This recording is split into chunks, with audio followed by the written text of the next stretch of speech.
Marami ang relasyon na sa umpisa, super strong, super lakas. Then eventually, humihina. Pero hindi yan tungkol sa nawawalan sila ng pagmamahal sa isa't isa, kundi dahil nakampante. Remember guys, consistent care doesn't happen by chance. It's a choice you make. Kahit papisi ka, kahit papagod ka, kahit patahimik at payapa yung relasyon. Kaya naman today, pag-uusapan natin yung mga bagay na pwede mong gawin at kayang-kaya mong gawin para mapanatili ang pagpaparamdam sa taong mahal mo na mahalaga siya para sa'yo. Interesado ka malaman kung ano yung mga bagay na ito? Tara kapatid, pag-usapan natin yan. Just keep on watching.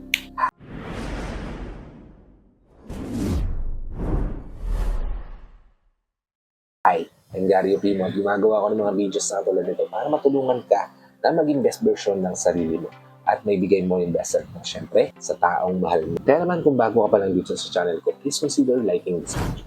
Hit the subscribe button and the notification bell para lagi ka updated sa mga videos na tulad nito na i-upload pa natin sa inaharap. So, wala nang paligoy-ligoy pa ang unang bagay na makakatulong sa relasyon nyo para manatiling solid yung effort na pinaparamdam nyo sa isa't isa. Ay ang ituring nyo yung relasyon nyo as a responsibility at hindi optional lang. Kasi kapatid, yung effort na pe-paid yan kapag nararamdaman nyo sa relasyon nyo ay optional lang kayo. Tinatrato nyo yung relasyon nyo as okay lang, hindi ko naman siya, diba? Kasi kapatid, mas tumatagal yung isang relasyon kapag nararamdaman ng both parties na ang relasyon nyo ay something to maintain, ha? At hindi something na magra-run ng autopilot. Halimbawa kapatid, isang beses sinurpresa ka ng taong mahal mo. Tapos, ni-expect mo every time na mangyayari yung scenario na yun. So, sorpresa ka niya. O, diba? What if hindi nangyari yun? Hindi ka niya sinurpresa. Madidisappoint ka? Mababawasan yung pagmamahal mo sa kanya? Ganun ba yun? Hindi ka lang dapat nag-e-effort kapag may problema na yung relasyon. Nag-e-effort ka dahil para sa'yo, mahalaga yung relasyon. And responsibility sustains care. Okay? Ikalawa, pakita mo na mahalaga yung partner mo sa paraang naiintindihan niya ng partner. Hindi naman kasi talaga pare-pareho yung pagpaparamdam natin ng pagmamahal sa partner natin, di ba? May mga taong kailangan ng words para maintindihan nila na mahal ka nila, ma-feel nila na mahal mo sila. Yung iba naman may actions, yung iba naman oras, di ba? Lagi mo lang tatandaan kapatid na mas nararamdaman nila yung effort mo sa relasyon na meron kayo kapag nagmamatch yung effort na ginagawa mo sa emotional language ng taong mahal mo. Kasi care must be felt, not just intended. Okay? Ikatlo, huwag mo nang hintayin na masira pa bago ka kumilos. Karamihan sa relasyon, it breaks down slowly.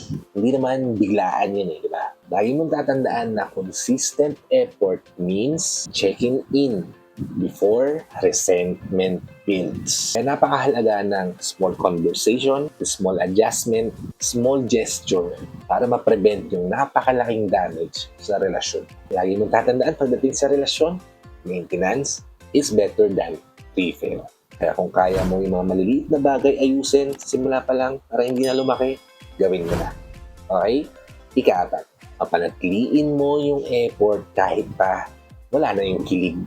Yung kilig factor sa relasyon, nawawala yan eventually. Pero hindi dapat mawala yung connection yung dalawa sa isa't isa. Alam mo ba na yung mga taong tumatagal sa isang relasyon, ang ginagawa nila at nagpo-focus sila sa discipline sa relasyon niya over sa emotion na nararamdaman nila. Hindi mo kailangan maghintay na maging motivated ka para iparamdam mo sa kanya na mahalaga siya para sa'yo. Kasi mahalaga siya para sa'yo dahil committed kayong dalawa sa isa't isa.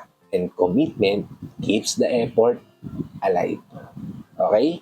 At ang ikalima, patuloy mong piliin yung partner mo every single day. Narinig niyo na to sa mga matatanda o sa mga tao sa paligid niyo. One time na pakinggan mo na to na hindi araw-araw mahal mo yung partner mo. Diba?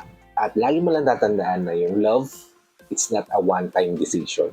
And choosing your partner daily through patience, to presence, and consistency keeps the care more active. And effort, kapatid, become inconsistent kapag marami ka ng choice na presence sa harap mo. Lagi mo lang piliin yung tama na makatulong sa relasyon nyo, na mas magiging maayos, matatag yung pagsasama nyo.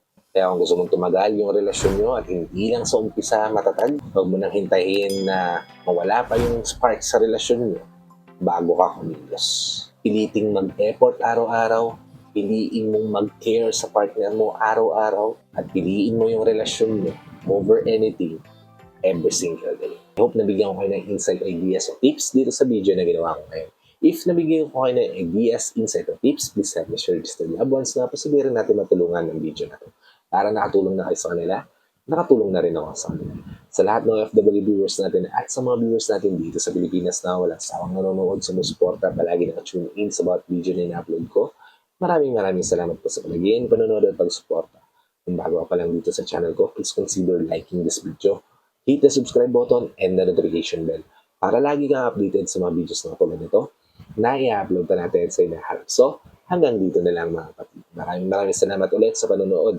I hope to see you all on my next vlog. Ingat ka din palagi kapatid. May God bless you and always protect you. Peace.